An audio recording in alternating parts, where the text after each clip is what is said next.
Prendre plaisir à un monde où l'on trouve diverses formes de beauté est une joie à laquelle toutes les femmes ont droit. Promouvoir un type unique de beauté montre qu'on a guère observé la nature. Il ne peut y avoir une seule sorte de chant d'oiseau, une seule sorte de pain, ni de loup. Il ne peut y avoir des bébés, des hommes, des femmes d'un seul type, ni des seins, une taille, une peau d'un seul type. Juger des caractères physiques hérités d'une femme, on dit du mal, équivaut à créer des générations de femmes anxieuses et nerveuses.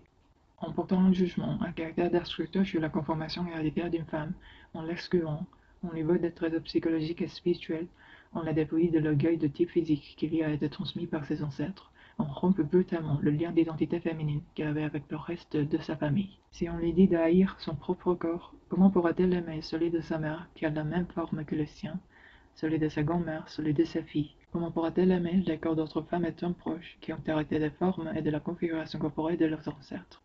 Une telle attaque anéantit le légitime orgueil qu'elle éprouve à avoir une affiliation, et détruit l'harmonie qu'elle éprouve avec son corps, quelle que soit sa taille, son poids, ses forces, et touche aussi les femmes qui l'ont précédée et celles qui viendront après elle. Ces jugements tranchés sur ce qu'on peut accepter ou non en matière de conformation créent une nation de grandes filles complètement beautées, de femmes petitement péchuguées, de femmes corpulentes vêtues comme des veuves, de femmes très minces essayant de paraître embourrées, et autres malheureuses tentant de se dissimuler. Détruire le lien instinctif de la femme avec son corps naturel, c'est lui ôter toute confiance et l'inciter à donner plus de valeur à son apparence qu'à son identité réelle.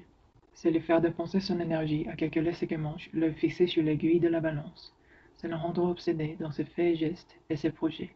Il est impossible dans le monde instinctif qu'une femme puisse vivre en étant obnubilée par son apparence. Rester en bonne santé et donner à son corps la nourriture dont il a besoin semble aller de soi.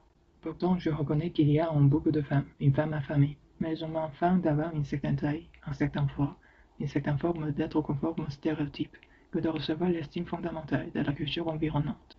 L'affamée qui se trouve en elle demande envie d'être traitée avec respect, d'être acceptée, et en dernière analyse d'être considérée en dehors des stéréotypes. Si une femme qui hucle pour sortir existe vraiment, alors elle hucle pour que cessent les projections irrespectueuses que les autres font sur son corps, son visage, son âge. L'angoisse à l'égard du corps prive en grande partie la femme de sa vie créatrice et détourne son attention d'autre chose. Cet encouragement à tailler dans son corps ressemble étrangement à la façon dont on taille dans la chair de la terre elle-même, dont on la brûle et on l'écorche, mettant ses œufs à nu. La nature sauvage ne cautionnera jamais la torture du corps, de la culture ou de la terre. Elle n'acceptera jamais qu'on martyrise la forme pour prouver qu'on vaut quelque chose, qu'on maîtrise les choses, qu'on a du caractère, qu'on est plus agréable à regarder, qu'on a une valeur financière accrue. Les femmes ne pourront faire prendre conscience de tout cela à leur environnement culturel en lui disant simplement change.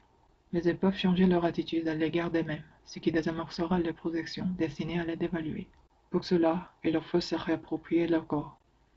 En ne renonçant pas à la joie de leur corps naturel, en ne souscrivant pas à l'illusion courante que le bonheur ne vient qu'à celles qui ont un âge donné et une conformation donnée, en n'attendant pas avant d'accomplir ce qui doit être fait, en se réappropriant leur vraie vie et en la vivant à pleine et sans fin. C'est cette façon de s'accepter, cette estime de soi qui commence à faire changer les attitudes au sein de la culture.